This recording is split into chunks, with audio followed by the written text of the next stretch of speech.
above thy fathers. And the Lord thy God will circumcise thy heart and the heart of thy seed, to love the Lord thy God with all thine heart and with all thy soul, that thou mayest live. And the Lord thy God will put all these curses upon thy enemies and on them that hate thee, which persecute thee. If what? And thou shalt return and obey the voice of the Lord. And do what? And do all his commandments. And do what? And do all his commandments. Some of his commandments. And do all his commandments. And do all his commandments. Which I command thee this day. Brothers and sisters, again, now you know that you are the Israelites of the Bible. You are the ones that came through the transatlantic slave trade. The Lord put you through a slave type condition because of your disobedience, as it was laid out in the book of Deuteronomy, the 28th chapter. You fell into the captivity of the European or the Gentile nations. The Lord used them to administer punishment on us for our disobedience. But the Lord has a recovery plan. So first, let's work on our own salvation with fear and trembling. And then once he recovers us spiritually, then when Jesus comes back, he recovers us physically. The Lord's recovery plan, spiritual and physical. Thank you so much for your time. Last word, Brother Messenger. Wow. Man, this was so right at home and on time. I guess my final message is that we all need to check ourselves into God's recovery plan. You know, program. Because his program is the only program that works. We have to reprogram our mind to think like Christ. Let this mind be in you that was also in Christ.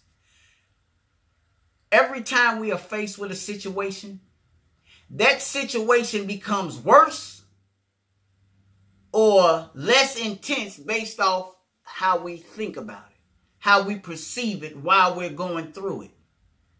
I could have said, oh my God, I'm never going to work again. I could have listened to that doctor. He could have spoke that into it. And once I gave that doctor the power over my faith, then guess what? I would have spoken that right into existence, and this hand wouldn't function at all. I'm left-handed, y'all, by the way. You know, this is my trigger finger just in case I need to use it. You know, this didn't work. My fingers. But y'all can see clearly that they all function. They all move. But the piece that connect them to make them move was completely shattered. My faith and my belief that God is the healer of all things and that he can do all things. If I say that I am a Christian, if I say that I have faith in God, my faith can't be conditional.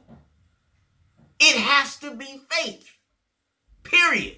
And whether God do it or he don't do it, I will be okay with it. Just like Shadrach, Meshach, and Abednego. If it be so that he don't pull us out of this furnace, we gonna be okay. But we not serving any other God. That's right.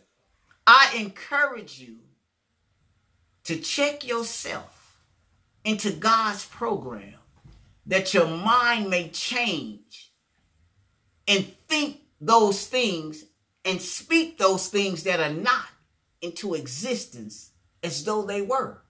Because when you do that, Satan, the enemy, he's going to have to find somebody else to attack because he can't win. Because your faith is stronger. And that's my final message. Be ye not conformed, but be ye transformed by the renewing of your mind. Thank you so much, you two, for listening. Listen, if you want to be added to our text message reminder list, then text your name and the keyword Truth Hour to 312-719-7310. Again, text your name and the keyword Truth Hour to 312-719-7310. That way we'll text you right before we go live on the air to remind you that the Bible Show Truth Hour is about to come on the air, and whatever subject or lesson we have for that particular night, brothers and sisters. And for those who are on, good night, YouTube, and for those